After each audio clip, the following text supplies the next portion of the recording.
Welcome to Conversations with Consequences now on EWTN Radio, and I'm your host, Betsy Fentress. And we're thrilled to have with us Leah Libresco Sargent, a Catholic convert known for her book, Arriving at Amen. She now lives in the D.C. area with her husband and 3 children, and she's here to talk about her book that came out this fall called The Dignity of Dependence, a Feminist Manifesto, part of the Catholic Ideas for a Secular World series. Welcome back to the show, Leah. Thank you for having me. So this book, which has made a big splash, you were on a podcast with Ross Douthat at the New York Times, and things went viral from there.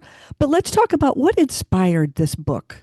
I'm really interested in how do we figure out what it means to be just to women and men in a world that's increasingly confused about both? And the core 2 arguments of my book, I would say, are first, that women's equality with men is not premised on our interchangeability with men. And second, that dependence, not autonomy, is the pattern of human life. And my hope is that those 2 ideas fit together, help people figure out how to talk about gender differences without worrying that they're degrading one gender or the other by acknowledging them. And how do you think things got to the point where people thought this should be interchangeable? Do you have markers that you see in the last 50 years that produced the situation that we're in now? I can kind of point to a philosophical marker as well as a political marker. I really love the work of Alistair MacIntyre on the coming apart of different languages around virtues. And I think one of the struggles people have is that when you don't have a strong tie to a philosophy, when you're not comfortable speaking in a philosophical register, it's hard to talk about why men and women are equal in dignity. You kind of run into this problem of, well,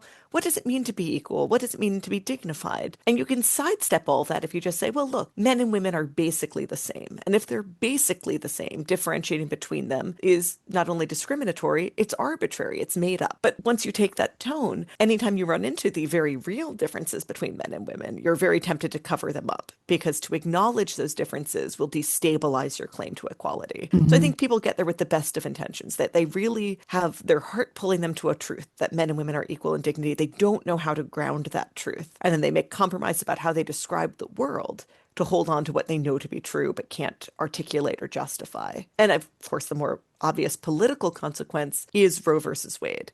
It's that claim that women's political equality depends on being able to be interchangeable with men, that women being able to turn their backs on fertility, being able to walk away from a baby in the same way a man can.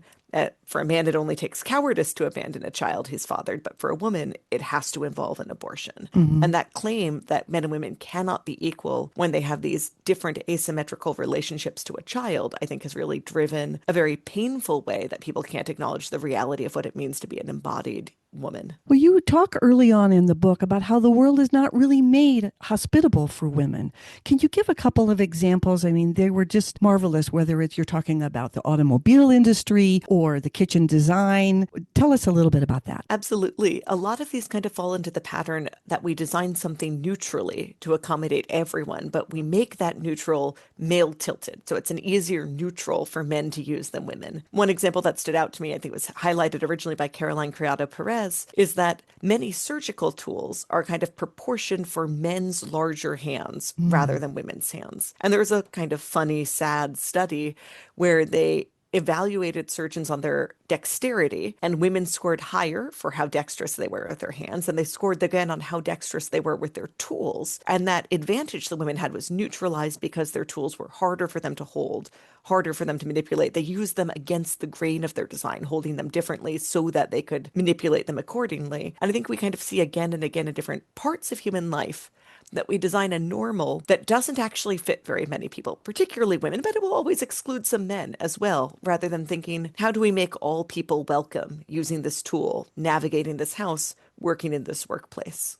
So even though you talk about like some of the hardships of women in the workplace, I wanted to go back. A friend of yours, Erica Bakayaki, wrote about the book that it was a kind of a love letter. Do you see your book that way? And what do you think embodies that love letter aspect in the book? I love that description. And I think someone might think that it's a love letter to women broadly. And I think you could describe it that way. But what I hope it is it's a love letter to the reader. That I want someone picking this up, including someone who disagrees with me, to feel that I love them and will their good. And that what I'm inviting them into is that the world is capable of being more just than they think possible. a lot of these kind of fearful responses or attempts to treat women as defective men, accept that framing of women, and then say, well, how can I help women cover up the fact that they're women? How can I help women navigate the disability of being women? Come from the assumption we'll never be able to have women welcomed as we actually are. And I really want to give a reader hope that that is possible.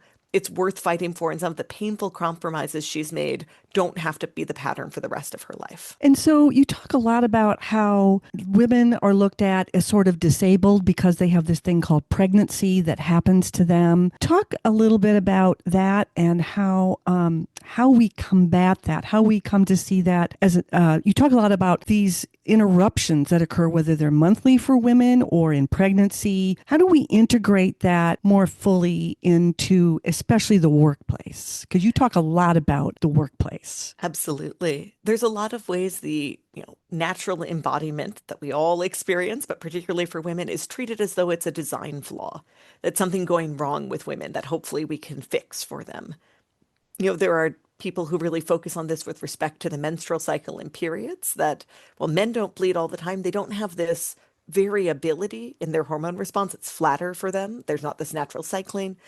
And since it's different for women, it's probably all bad. So could you take continuous contraception so you have almost no periods or maybe 4 periods a year?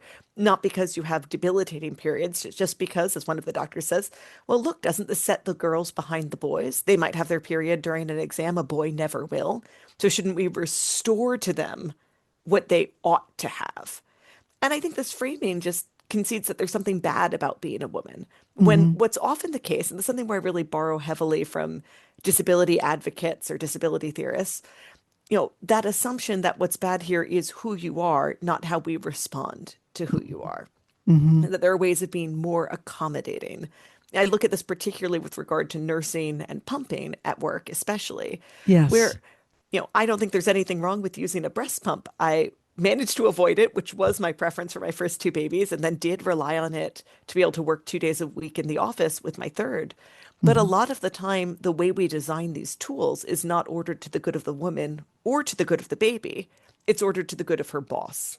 And you see kind of the compromises people make, even just in prioritizing you know, much weaker but invisible pumps that you can fit inside your breast, inside your bra, where the assumption is, well, you're doing this at work, you have a legal right to do it, but gosh, it'd be terrible if anyone knew you were doing it, or it'd be terrible if you actually had to take a break to do it, versus, yeah, why don't you have the more powerful pump that does a better job, that does require privacy and does require time away from your desk, because you, a human being, serving your baby, another human being, are allowed to take 30-minute or 20-minute breaks to, nurture this relationship versus make it as unobtrusive as possible for your boss. Right, right. And you talk also about the idea of radical autonomy in the book. And can you share with us how that contrasts to embracing dependence as not a negative? Absolutely. I think a lot of the images of autonomy, particularly as they come up around abortion, but you'll see them crop up again and again in less politically controversial spaces, have this idea of untouchability. It requires my active willed yes for someone to be able to make a demand on me. There are no pre-existing demands, my plans, my desires. They have this force to them that presumes interruptions are illegitimate. Mm-hmm. And I think not only is this not true morally, that people really can make demands on us that we don't like but have to respond to, that we can have relationships that have impose real duties on us that aren't chosen. But not only is it wrong morally, it's also just wrong descriptively, that this image of autonomy isn't something that people enjoy. And when we set up this false image of the human person, what we really do is we describe everyone, not just women, as in some sense a defective human being. Mm-hmm. Because our bodies are not strong enough and inviolate enough to carry us through our lives in this way. We will love people whose own needs interrupt our lives. And this image of autonomy kind of frames each of those interruptions as though it's a failure, a promise being broken. But this is a promise none of us were ever given. And if we start from what's true, that we're bound to each other in webs of both chosen and unchosen relationship, Mm-hmm. that our dependence forces us out of ourselves, turns us towards others, then we're able to reason well about how to live in community because we're not starting with a totally fictitious image of the human person. Hmm. And you quote Alexis de Tocqueville in the book? Do you feel that this is a particularly American feature, this rugged individualism, or do you see all these same trends that you talk about in your book in Europe as well? I think you see this desire for autonomy pop up in many times and places. Uh, in some ways, it's the desire that we see at the very beginning of the history of the world when Satan says he wants to be alone, right, rather than to serve. So it never surprises me to see it come up. But I think in America, we've always had more of a belief this is achievable in a way that isn't as plausible in other countries and cultures, both from our frontier culture, our lionization of striking out, sorting things out for yourself, the chance that you could just get away from other Hmm. people. Yeah, I think about Pa Ingalls in the Little House stories, where every time he like sees a chimney on the horizon, he's like, "Well, we've got to move out further."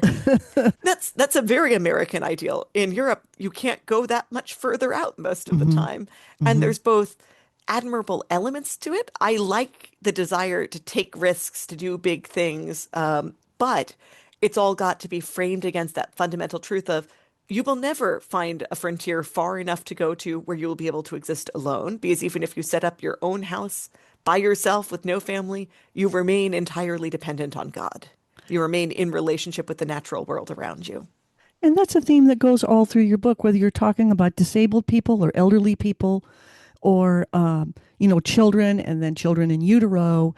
There is this myth that doesn't really even exist in the world at all, right? That's right. Yeah. And back to Europe for just a second. There was some really sobering statistics that you had. I think it was in Northern Europe about the number of men who are not fathers. I said maybe in Finland. And Yeah. let's talk a little bit about fatherhood and the particular problems that you see for men when they don't understand that they're vital to this circle of dependency. One way I think about this is the idea that you're an autonomous human being is false. It's false for everyone, but Hmm. you may find it easier or less easy to pass for autonomous for a while, like you're wearing a disguise. And there's always the question, the way I think about it is, when will you get caught? If your goal is to pretend to be autonomous, to pretend even to yourself, how will you get exposed? What will expose you? And I think for women, that exposure comes much, much earlier than for men on average. Hmm. And that's because for women, just the onset of menstruation really emphasizes I am not entirely my own. My body is every month preparing to be hospitable to another person. Whether that's my goal or not, I'm reminded constantly of this relationality. And even a woman who's trying very hard not to become pregnant, is then constantly remembered of the fact that she could become pregnant. And then for men, the question is, what pushes them into this acknowledgement that they can't quite pretend to be autonomous reliably, that they might get caught? And for a young man who's in good health, whose parents are also in good health, because that's one place he could get tripped up, who's maybe athletic, but not so athletic, he's dealing with injuries from his chosen sport, it might be a much longer time before that sense of my body, you know, is not totally under my control. My goals can be interrupted by both my frailty and the frailty of those who depend on me. And I think for many men, it's marriage and fatherhood that really brings home that recognition. I remember my husband when we were headed to the hospital for our first baby, and we got in the car and we're driving to the hospital, and he starts the car, and then he just paused for a moment before driving. Because I think even though he was already a good man and already not bought into that lie of autonomy, there was just a real moment of thinking, we're about to go to the hospital, and at the end of all this, someone will hand me our baby. And for the rest of our lives, we're responsible for this person so that he couldn't quite start the car. And then he got me there in plenty of time, don't worry. But it really makes it visceral in a way that it may have just kind of been imagined or something you observe in other people's lives. And at the same time, you have these beautiful examples toward the end of the book of men saying how this changed them so profoundly and how being needed was really something that they didn't realize that they needed. Well, and a number of them saying they did know they needed to be needed, but couldn't find a way to be asked, right? Which I think is the other really painful thing for a number of men, that marriage is an invitation into this. But when marriage gets pushed back later and later in the culture, and children get pushed back even later than that, Hmm. that men who are made to shelter others, who have this excess of strength and of stability, you could say, who aren't fragile in some of the ways women are fragile, or aren't exposed in some of the ways women are exposed. Well, what is all that extra strength for? It can feel superfluous to the actual life you're living if there aren't other people who depend on you. Right, right. Let's talk a little bit about the disabled. You have this phrase where you talk about being illegal to care. What's going on there? I think there's a lot of ways in which we place unnecessary legal or regulatory barriers to relationships of love. And I Mm, talk about a couple ways this has surfaced. One is just, and I know these parts are drier, but they have real consequences through the way we approach zoning and housing regulation, ways that make it hard for a group of friends to set up in a home together yes. and take care of each other, both for the long term or the short term, in a neighborhood that says, well, this is just for family housing. And if too many unrelated people live here, legally, that's a brothel.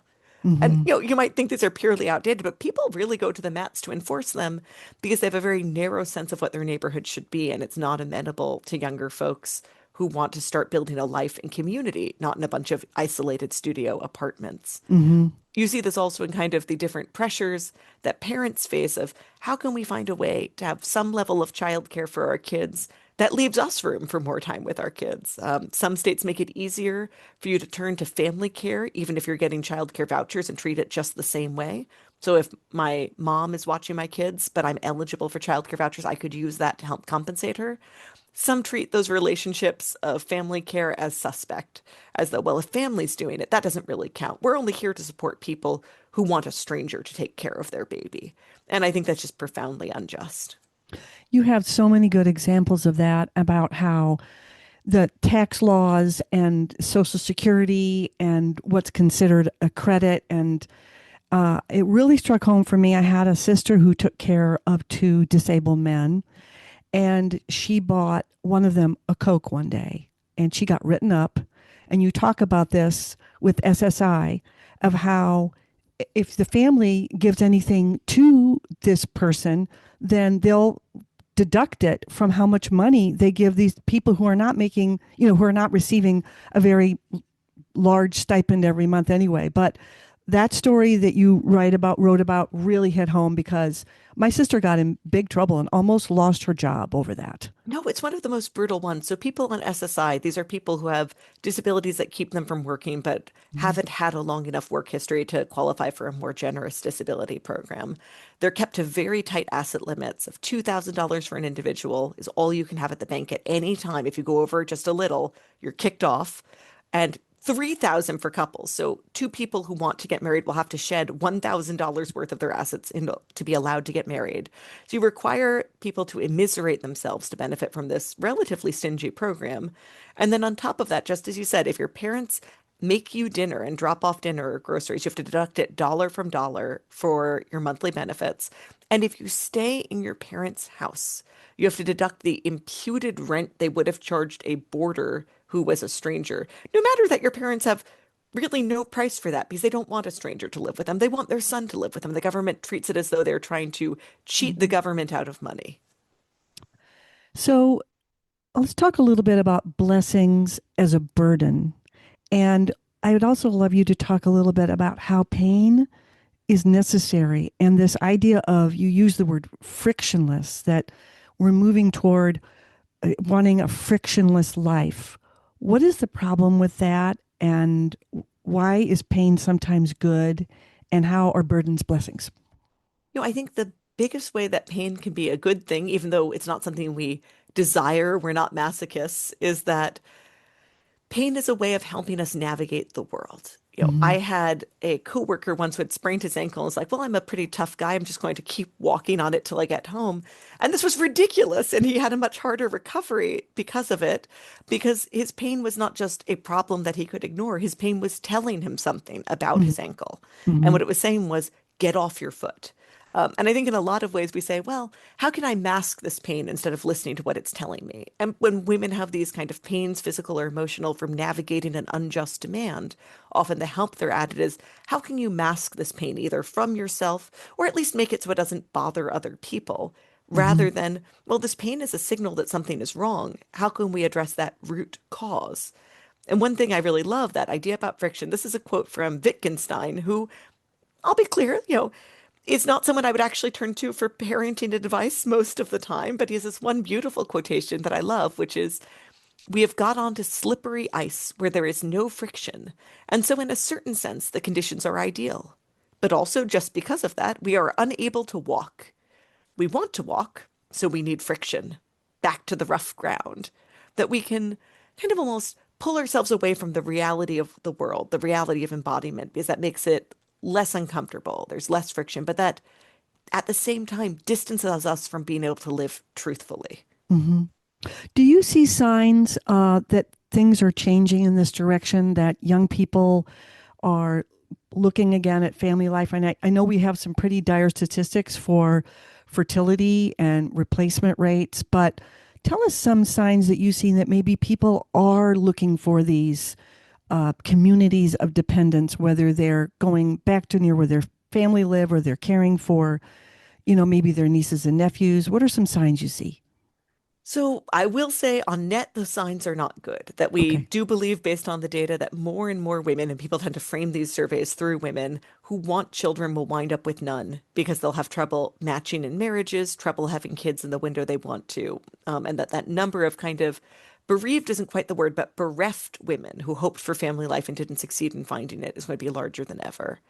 What I think kind of the best sign is that you see young people understand that the options on the table, the defaults for them, aren't good for them. And I think you see that most strongly, not through their approach to marriage and relationships, but through their approach to technology. That Hmm. there's more and more this sense of, you know, whether or not a phone could be a good tool in the abstract, the people who built the apps on my phone don't will my good. And to live a full and flourishing life, I'm either going to have to give some of these things up or find a way to use them against the grain of their design, because these people just want to take me away from my real life. So how Hmm. can I hold on to that? And so you kind of see this proliferation of different approaches, both schools having bell-to-bell bans on phones, which I think are good, attempts to get men and women to meet each other in person instead of on apps, or in kind of one community I'm part of from when I lived in California, date me docs, which I think are on net good, which are just like almost long personal ads of, here's who I am, here's what I'm looking for in life. It's a big Google Doc. Send it to all your friends and tell me if any of your friends want to date me. And that's so sincere and hopeful in contrast to the flick, flick, flick past those short photo-based ads that have this sense of an abundance but no connection. So I'm enthused about those things, but I think we're Hmm. a long way from having good patterns for young men and women to steer for if they Hmm. want to get married instead, set up a family. I was thinking about this piece that Megan McArdle wrote about finding out that she had this brother that was born out of wedlock, and her mother didn't tell her till her deathbed. And a lot of people were really moved by this piece. Do you see signs that the media is allowing more conversations about this dependence issue and the vulnerability and the idea that abortion really is a bad thing? I think the big gift of the Dobbs decision, aside from the obvious, is once you've returned this decision to the states, people have to talk about it. And they have to talk about it person to person, voter to voter. You can't say all of our arguments and conversations about this are framed through constitutional rights. Hmm. Now they're framed through values and through the very muddled feelings people have about what feel like conflicting values of, what does it mean to be just to the woman here? What could it mean to be just to the baby? And what I hope, and I think Megan's piece is part of that, is more people who have mixed feelings or say, well, in some ways I've been pro-choice, but there are things that don't sit right with me and I wish better were possible, are kind of unlocked by the pressure to say, well, now this is Hmm. up to you and your neighbors. You're Hmm. going to have to talk about this. You can't just wait for the judges to weigh in. Yeah. Do you feel that your book is particularly relevant with the assisted suicide bill that's sitting on the governor of New York's desk? Yes, and I really hope she won't sign it, though I'm not optimistic, but I'm praying, because anything is possible. You Hmm. know, I think we've just seen, and again, that Even countries that try and legalize a limited form of euthanasia wind up really eroding the sense of what a human life is very quickly, to the point where folks who supported the initial bill become very uncomfortable with where their country goes. And I think we've seen Canada kind of speed run this, where at this point, 1 in every 20 deaths in Canada comes at the hand of a doctor. And they Hmm. keep trying to expand what could open you up to state-sponsored killing, whether Hmm. that's mental illnesses like depression, opening it up to mature minors, which means children without necessarily a consult with their parents. And this comes out of this idea that, you know, taking almost a harm minimization approach to human life, that Right. there's variability, there's ups and downs, and the ups are just not big enough. What it means to be human is just not good enough to merit being alive and supporting someone through the downs. So we just have about a minute left, and you shared a lot about your own community, and your book is has so many good examples. But how can our listeners learn to lift up their own communities in honor of dependence? I think the best thing you could do is in the next week, ask someone locally near you for help. And the reason I say ask for help rather than offer help is that when you offer help, you're kind of placing yourself in the superior position, someone who can give from their excess. But that actually doesn't reassure people about accepting your help. But if your opening move is asking for help with something you could have managed anyway, you are not only hopefully getting some help you really could use, you're teaching that neighbor that you are someone who thinks it's okay to make an unsolicited plea for help. And when they're in extremis or even less than extremis, they'll go, well, I can ask Leah because she thinks this is allowed within our friendship. She already asked me. That's a great way to end. Leah Libresco Sargent, thank you so much for coming on. And how can our listeners find out more about you and your work? You can find my blog, Other Feminisms, and make sure you get that final S because it's a diverse and scrappy community, otherfeminisms.com. Okay, to learn more about the Catholic Association and follow everything we do, please visit us at catholicassociation.org. And we're on in radio, TV, print, and online. Thank you so much for joining us.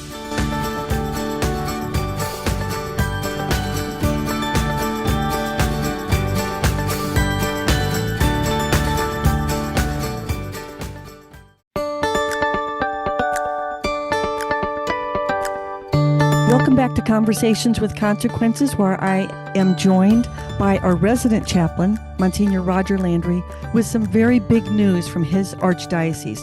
Monsignor Landry, what's going on in the Archdiocese of New York? Well, in the Archdiocese of New York, there's a big transition from the 10th to the 11th Archbishop. Archbishop, or Cardinal Timothy Dolan, native of St. Louis and Baldwin, Missouri, who has served the Church Universal, the Church in the United States, and the Church in the Archdiocese of New York so well since his appointment by Pope Benedict in 2009.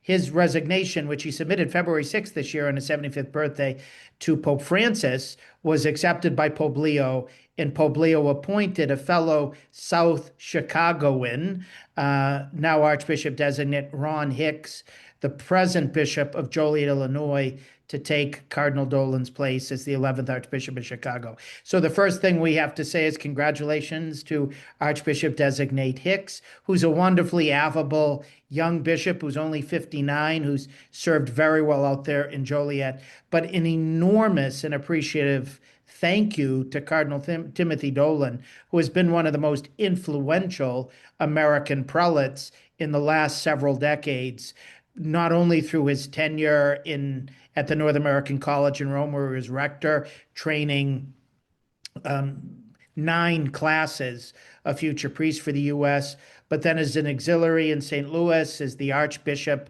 of Milwaukee, at a very important time of transition after the multiple scandals of Archbishop Rembert Weekland, and then for 16 years, the Archbishop of New York.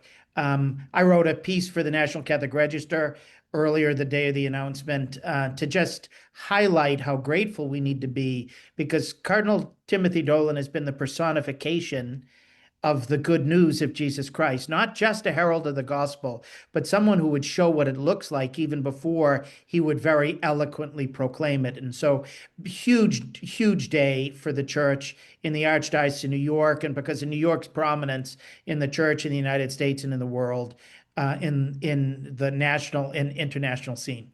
So, what can you say are some of the legacies of Cardinal Dolan? Because you two are both in the same archdiocese.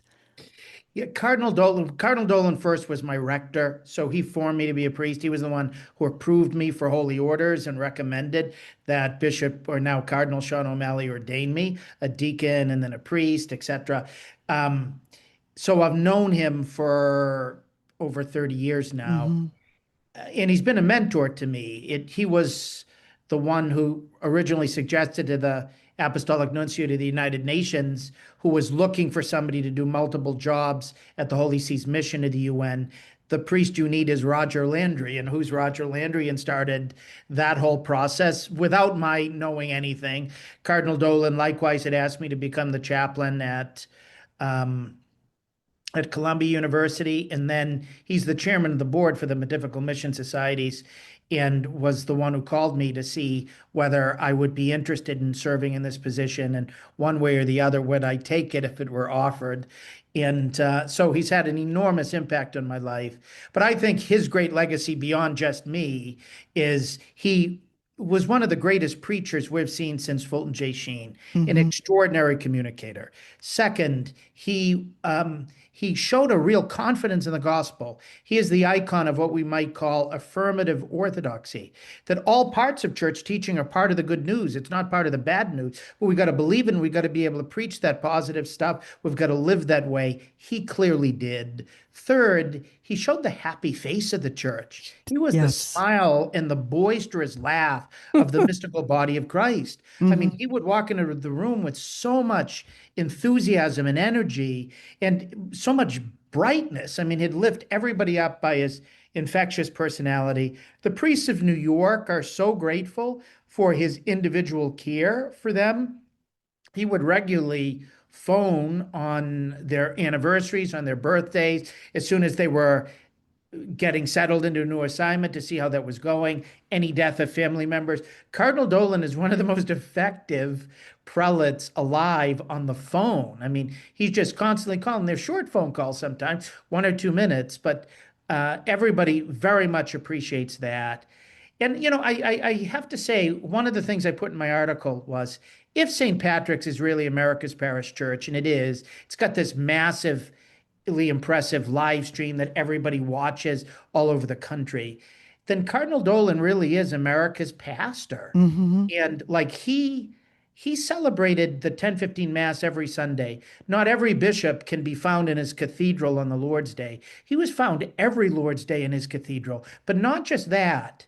He was found celebrating the 7 a.m. Mass every day during the week whenever he was in Rome, which was most of the year. Sometimes he'd have to travel, sorry, whenever he was in New York. Sometimes he'd have to travel to Rome and other places, but he was always there. Everybody could find him, everybody could hear him preaching the gospel. And so that's the way he connected with everybody coming to Manhattan. But when he was not there, like on Saturdays, and on Sundays, he would travel throughout the archdiocese, taking the various parish masses in the Mm-hmm. expansive archdiocese of New York, which has many of the counties in upstate New York. He was ubiquitous. And so he's going to be a really tough act for Archbishop Designate Hicks to follow. I'm just so grateful that for 16 years we had him in the See of New York. As I wrote in my piece, New York is the biggest city in people's imagination in the world. And Timothy Cardinal Dolan had the personality that was fit for New York. He had a personality as big as the Big Apple. And so, how grateful we've been to have him in New York City since 2009.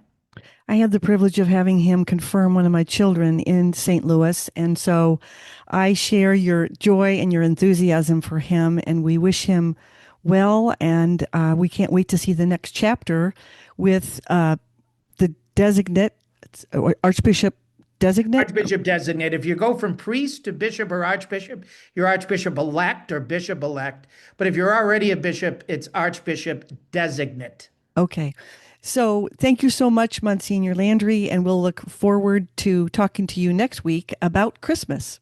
Welcome to Conversations with Consequences on EWTN Radio, and I'm thrilled to be doing something we haven't done in a while, which is just have a conversation with all of us. So I'm joined today by Mary, Betsy and Lee. And as we are nearing the end of Advent and approaching the Christmas season, we thought, what's more fun than to talk about our favorite Christmas movies? And this is relevant because we recently had on the show Joe Wilson, who is one of the two authors of the list of 100 movies that every Catholic should see. And we also just featured on our Substack a piece about the Pope's movies. So we've been talking a lot about movies lately, and what better time to be watching Christmas movies or movies in Christmas time. And after my conversation with Joe, I had asked him what are his 5 recommended must-see Christmas movies, because the list that we were discussing has some Christmas movies on it, but it's not sorted thematically. And he gave me a list of 5, but one of them was one I was embarrassed to say I had never seen, which is a total classic, White Christmas. And so last weekend we watched that with our kids and absolutely loved it, and really an incredibly moving movie. And so I'm wondering, have you all seen that movie? I don't know how I made it to this age and had never seen it, but now it's going to be in our permanent rotation. Yeah, I just rewatched it after many, many years. I think maybe even one of the last times I watched it when I was like home for a Christmas break during college or something with my parents. And I was completely and utterly just delighted by it. And I'm actually going to make a mandatory family movie night around White Christmas. I thought it was just so lovely. And I mean, just the talent of the actors alone is enough to just suck you right in. I mean, Danny Kaye's like physical comedy is just top notch. And I think it's easy, I know my kids do it, to dismiss movies as old, therefore bad. But that movie is just evergreen. Lee, did your kids like it? They haven't seen it yet. Oh, I okay. watched it by So myself. you watch it. Okay, Yes, very and then good. I'm going to enforce it. No, Meanwhile, I've movie never night. seen it. So, but Oh, you, Mary! I've Oh, never Mary, you seen have it. to. Do you believe You're that? in for a treat. There's so many classic movies. Excuse me. There's so many classic songs.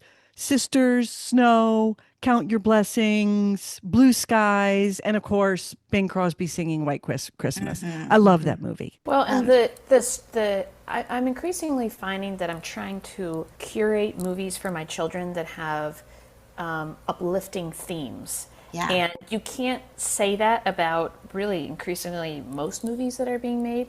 And it's something that's driven us back to older movies because, I mean, really the theme, I would say, of White Christmas is honor. I mean, just the personal honor and integrity of the men and the women, but ultimately them, the two main male characters seeking to honor the general that they served under during the war, which culminates in the very moving finale. So what are some of your other favorite Christmas movies? Really, Little Women has such a moving Christmas scene in it, and the whole thing doesn't take place during Christmas, but I actually like the most recent 2019 version with Greta Gerwig. But that movie to me and that story is a classic, and I don't want to spoil it for anybody who hasn't seen it, but it's worth it for the Christmas scene. Betsy, that's funny you should say that because I saw an Instagram reel about a woman who she hosted a Little Women movie watch ornament making party. And they all wore these like classic cotton white nighties. And they, did things like they dried oranges and strung cranberries and popcorn and did the other sort of like old fashioned Christmassy cozy. And they had all these different little cozy drinks and a roaring fire while they watched Little Women. And I thought, that was a nice little girlfriend activity, as if I have the time for that kind of thing. But it was nice. I watched the reel a couple times, so that I had to substitute for my own real life party. But yeah, I think that's a wonderful Christmassy movie. And the Waltons have a Christmas episode. If everybody remembers the Waltons, when that was the I big show that do. everybody and their Christmas episode, do you remember when who are the two old spinster sisters who live together and they go to bring the Walton family, John Boy and Mary Ellen go to bring a Christmas meal over to them, and the two spinster sisters offer them some eggnog, and it has either rum or bourbon in it, one of the two, and they Both. drink it, and of course they're completely, being evangelical mountain people. They're completely teetotalers, and they didn't realize. So it was kind of funny, because they get a little tipsy from whoever the spinster sisters eggnog with the rum in it. But it's very charming, and you see too, the efforts in those days that people put into their Christmas meal. I mean, I remember my mom, she would stash away. We didn't like technically fast, but she would stash away a few dollars from the grocery money every week so that we could have something really special on Christmas. And we all knew that's why, we were having more modest meals during that month, but that mom was putting that money away for Christmas. And so you see how people really made that effort and self-sacrificed. And you don't see that, because we just are, it's such a wealthy society now that we don't really need to make those kind of sacrifices for the most part to have a nice Christmas meal. So that was kind of interesting. And then just all the videos that are now circulating about Christmas shopping, and like with shots from like the big department stores of the 80s and 90s, and how they've all but vanished now, like the big Christmas displays and the Christmas, like the fact that you would go out to a store to go Christmas shopping. It's just completely changed, and it's been I guess somewhat gradual, but now all of a sudden, I was in Neiman Marcus the other day. Their Christmas section is like the size of my dining room table. That was it. Like Wow. it used to be like a whole floor, and there were food and Yeah. ornaments It was and like a different. destination, even if you weren't going to buy Exactly. anything. Well, Yeah. Lee, you and I many years ago, do you remember we went to Nordstrom for that this Yes. was pre-COVID. We Yeah. went for a big Christmas shopping thing in downtown Chicago. Now, like, I can't think of any stores that are really doing things like that. Yeah. Well, that's funny you say that because, Miracle on 34th Street Oh, centers yeah. around the Ah, Macy's flagship store on 34th Street in New York. So Hmm. that kind of catapulted this whole idea of, Santa at the store. Yes, Virginia, there is a Santa Claus. That phrase, I believe, is where that came from, that movie. That was another one of the recommendations of Joe Wilson, one of his five. And interestingly, he was very specific. He gave a few different movies and was specific about which version he thought was the best. And back to our point about older movies, he recommended the original, which I think was made like in the 1930s or something like that. But, we've found in our family, we try to do a family movie night every Friday, and we very quickly ran through kind of the more modern movies, if you will, cartoons, movies we thought would be what our kids would be interested in pretty quickly before we ran out of appropriate content. So we started pivoting to older movies that I at first was very skeptical that our kids would A, be interested in, and B, be able to sit through. So for example, the first one we tried was Ben-Hur. And I thought, no way are my kids going to want to watch a 4-hour movie made in the 1950s or whatever. And they love it. They ask for it all the time. And it's funny because I still keep falling prey to the same trap of thinking my kids won't like older movies. My husband proposed we watch the old Miracle on 34th Street. And I thought, they're not going to want to watch a black and white Christmas movie. Once again, I was wrong. They loved it. What a magical movie. Well, I can't Wow. believe I haven't mentioned my hometown movie, Meet Me in St. Louis, which Oh, has a yeah. really classic Christmas scene. And have Judy Garland singing Have Yourself a Merry Little Christmas. But do you find your kids are a little bit younger than mine? Are they reticent to see a black and white movie versus color? They Yeah. They were, but I think they're more open-minded now because we've watched a few of them. Another one is the one about Song of Bernadette. That Oh, was another yeah. one. That's Great good. one. Jennifer Jones. Yeah. They liked it. So I think, the lesson that I've learned with movies and children is that we think they want a lot of color and stimulation, but what they're looking for is heroism, are stories that kind of raise their horizons and expand their imaginations. What about all the various versions of A Christmas Carol? Is that something that you do? And actually, I think some people really like the Muppet Christmas Carol, but That's what me, Betsy.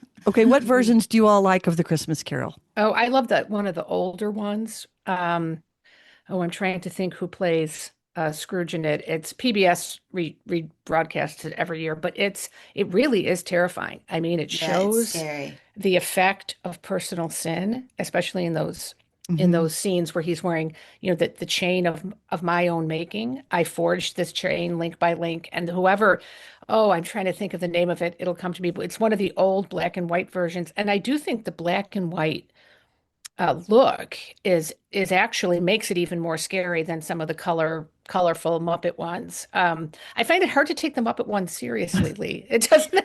I know. It's true. I know it was meant to be, but like and to introduce the story to maybe children who aren't ready for the real thing yet. Oh, but But my kids hate it. oh, do they? And Yeah, I I want them to watch it every year, and I watch it alone. I don't know. I grew up with the Muppet Show, so I think I have a just a nostalgic affection for that story. hmm Um, and the way that Gonzo and Rizzo the rat tell it. Um, but it's I find it to be very sweet. But also I had forgotten that Disney had done, I don't know the kind of animation it's called, but it's like the Polar Express kind of, and so the the animation looks like the real people who are voicing the people, like Mhm. Jim Carrey, I think plays Scrooge, and it's also terrifying and very serious and not holly jolly Muppet. But it's a Disney production, and I was actually really impressed by it. My kids don't like that one either.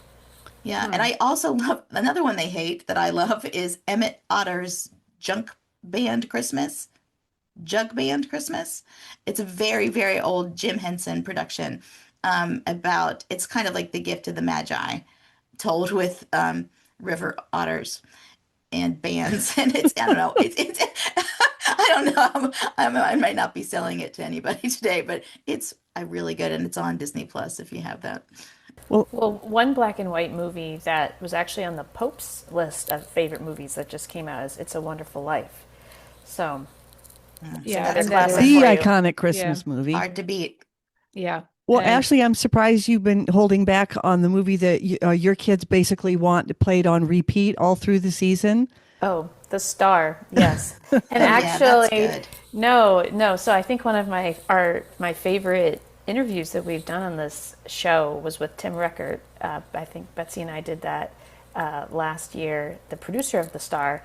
And my kids thought I was the coolest cat on earth that I got to talk to the guy who made the movie The Star.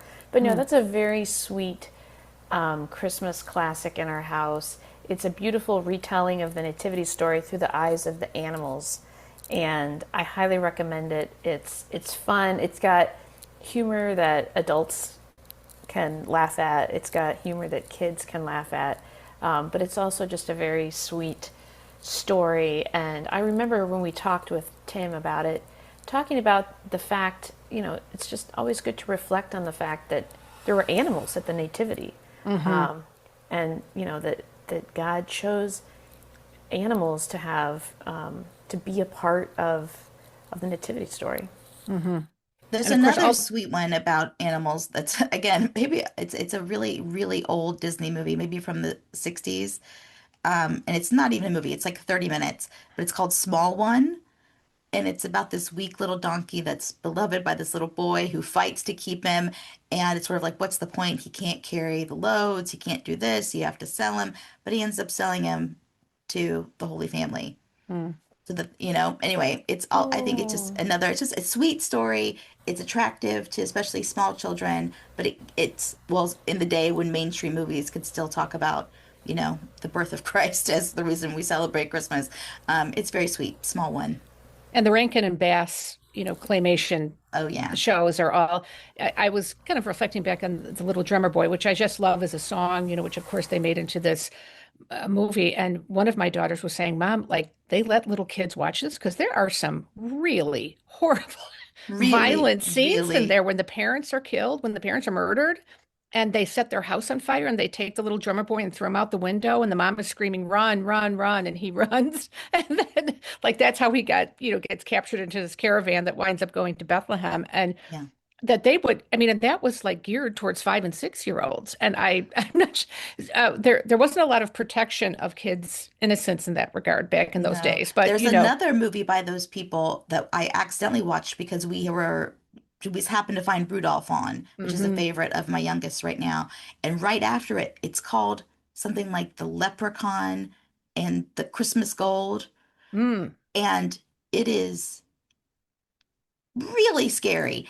It has Yeah. the banshees and the banshees' tears and the gold, and it's Christmas, and it's so crazy, and it's a very funny thing because it just it shows like sort of maybe this weird, subtle anti-Catholic bias. In fact, St. Patrick is referred to as the Lord of the Leprechauns. It's Okay. very strange movie. I would not recommend that Yeah. unless So, you're just, curious.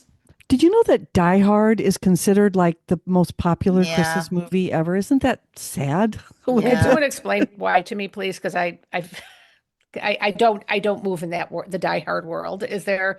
Oh, because is there does it happen at Christmas? Why is that, Betsy?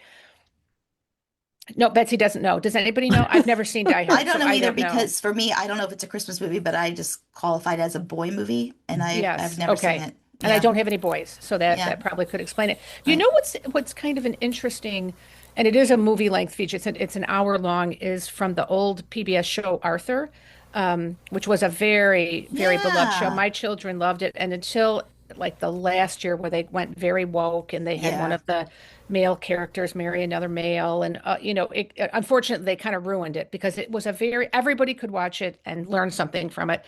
But they have a beautiful Christmas special where they go through some of the different um, ways that people celebrate, and including one of the characters who is Jewish, and they show how they light the candles in their window, and then they have with one of the characters who's supposed to be of Norwegian extraction, and they do a whole Santa Lucia um, part of it where they actually sing the Santa Lucia song, and so it's everybody can watch it, and people of different faith traditions can watch it and gain something from it, and then. The other thing I just love is that Rick Steves European Christmas special. Oh I don't know if anyone has seen yeah, that, but I just read a reflection because it's like the 20-year anniversary of it this year, or yeah. 25 Thanks for years the reminder, Mary. of That's a good how one. he how they have a beautiful scene where they're in Austria and they're I believe in the church where Silent Night was written Hmm. and they have two musicians by candlelight singing the song with a guitar, and he had a beautiful reflection on how they were just like desperate to film something there. They saw these two men walk out of the church. They said, "Do you know Silent Night?" They said, "We just sang it for Mass." They said, "Can we tape you?" And they went back in the church and taped it. And it's like it really is the central kind of scene. But you know, scenes of the father of the house blessing the house with holy water before Christmas dinner. It is so beautifully Catholic. I really recommend that. My mom always used to have the Vatican Midnight Mass on when Mm. we, Yeah. at this time of year. So I think I'm going to try to do that this year. That's a great idea because we Hmm. can watch it. It's not too late for Right. us. It used to be on the regular back when we only had three channels. It was on one of them, believe it or Right. not. Well, I'm definitely going to add the Rick Steves Christmas special to my must-watch list and European Christmas special. Yes. European Christmas special. And I love your idea, Betsy, of putting on the Vatican's Midnight Mass. And I'll just briefly mention one last movie that was on Joe Wilson's five must-see that gets back to your point, Lee, that they don't make overtly Christian Christmas movies anymore, but the Charlie Brown Christmas special. Oh, So yeah. that's Do you know that another one. that's 60-year anniversary this year? Oh, wow. Amazing. Yeah. And does anybody's parents still call them to tell them like it's on ABC tonight, you have to watch it? Like If my dad were father, living, he would. yeah, my father-in-law who's 85 calls us like, and the kids do not understand why we have to watch it when it's broadcast live on whatever station has it. CBS might have the rights to it now, but that was because if you missed it, you missed it for the year. That was it, and so Right. everybody's parents would call them, and so I think there is something fun about seeing it on broadcast TV. Absolutely. Well, we've covered lots of ground, lots of great ideas if you're looking for wonderful Christmas movies to watch with your family. I also commend the list that Joe Wilson gave us for more great family content. But what great fun chatting with you all about our favorite Christmas movies. So great talking with you all. Merry Christmas, everyone. Merry Christmas.